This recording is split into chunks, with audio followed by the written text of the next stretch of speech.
Hello everybody and welcome to Innerpeffray Library.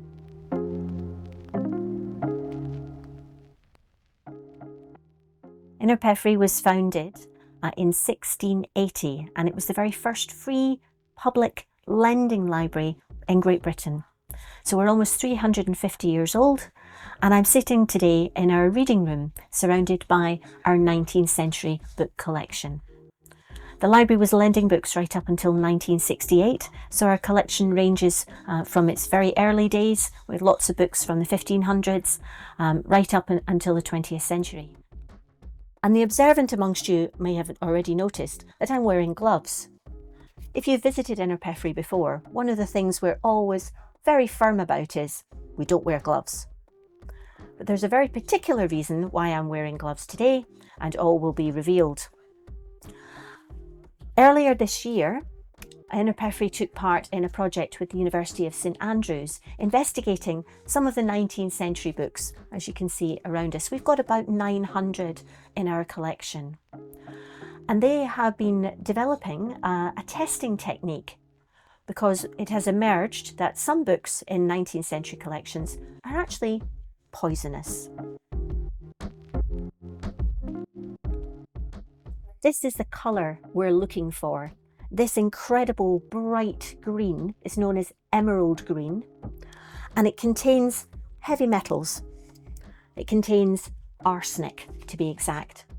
Copper arsenite was used by Victorian bookbinders and paper makers and clothing manufacturers and all sorts of other people to create that fantastic, vibrant green colour, which was incredibly popular in its day.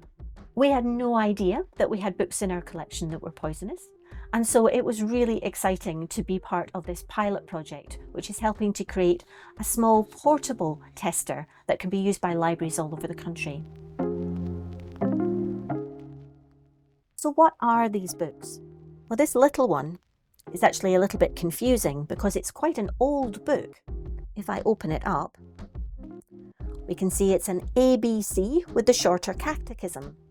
And it was printed in Edinburgh in 1703. But I was just talking about Victorian books. The cover is much later. It's actually just a little pamphlet that at some point in its life has been bound in a proper cover to protect it. And thank goodness it was, because as a pamphlet, it's very rare. We don't know of another copy in Great Britain. So yeah, thank you to whoever put the cover on. The second book that I have on the table beside me here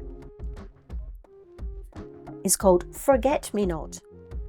And you can see the date, 1831, right on the top there. And it's got two covers. It's got a little slipcase, and then inside, brighter than ever, is this incredible emerald green arsenic binding. And has all this gorgeous decorative pictures on it, even on the spine. And if we open it up, we can see it's in fantastic condition because it's been inside that slipcase. We haven't had this book very long. It was part of a Scottish collection that was donated to the library in 2013. So it was quite exciting to find that this was one that had the arsenic in it. And finally, another book with a second cover. This is part of a series, the Bones Shilling series, and apparently this crops up a lot in other libraries. We've only got one, although it may have been that we had lots in the past and they've simply fallen apart. And you can see why. Very, very fragile spine on that one. It's just a paper cardboard cover. And this outer cover is made of linen, and this has been made by the librarian at Innerpeffray at some point in the past. The pages are quite loose, and this is very typical of 19th century books. A wonderful revolution brought us cheaper paper and cheaper printing, but it does make them a lot more fragile than our older books. So why are they poisonous? Well, the arsenic that's used to make the pigment comes off in your hands, and that's why I'm wearing gloves. You would have to eat an awful lot of books to make yourself sick, but we're not taking any chances. And as such, we've developed a tiny little kit which includes gloves.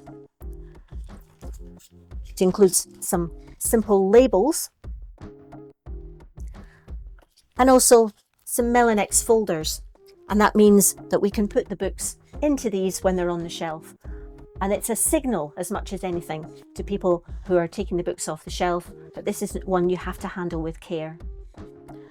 The kit, just in a small box, also includes some biodegradable but disposable wipes, so that this hard surface that we've been handling the books on can be wiped down afterwards. So that's a little treasure from Innerpeffray Library. Who knew that amongst this collection of 5,000 rare books at Innerpeffray, we had 3 that were poisonous?